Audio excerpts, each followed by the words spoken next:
Hello guys, in this question we are asked to solve the right triangle. We are given one angle and we are given one side. So the cool thing about a triangle is that if you already know two variables, then you can solve the entire triangle. So here we are given two things already, so there is a guarantee that we are going to solve the, the triangle completely. So what do we do first? We see that we have the base and we have the angle, right? So the first thing I'm like, okay, let me go ahead and solve for n, right? So we have an n, and then we have the angle, and we have the base. So that means from there, what I'm seeing, I see an angle, I see the opposite side, and I see the adjacent side. So what does that mean? For this angle of 42.3, its opposite side is going to be this n. So remember that the opposite side is the side that does not touch the angle. So if we're talking about this angle, then the opposite side will be this, right? And then its adjacent side will be this, right? So the relationship that involves the angle, the opposite side, and the adjacent side is the tangent, right? The tangent of an angle is the opposite divided by the adjacent, right? So from here, what we can do is gonna be the tangent of 42.3 degrees, and we are looking for the opposite side. It's gonna be n, and then we divide by 1, 2, 3, which is the adjacent, right? So I'll remove the m just not to confuse it, but it's meters.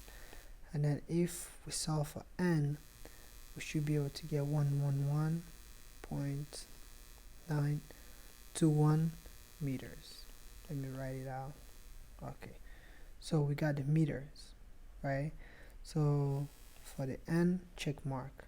So the next thing we can find is the m, right?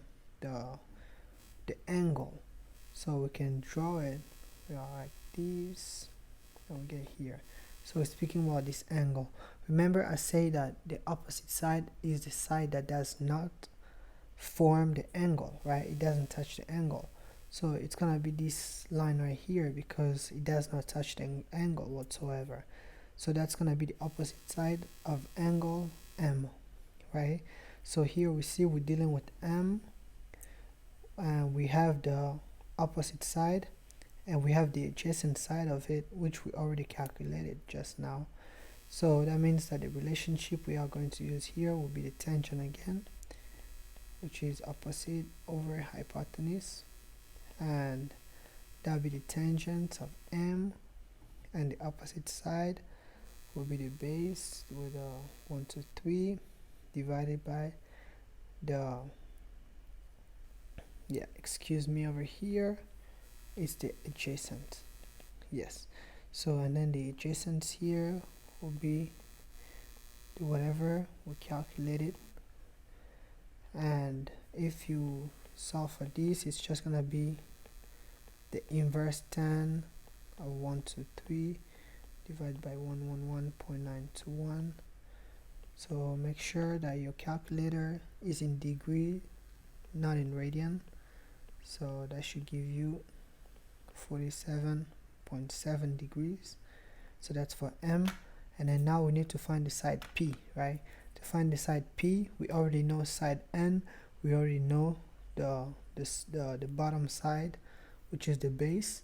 That means that we can use the Pythagorean method, or the theorem that says that the square of the hypotenuse is equal to the sum of the square of the two other sides.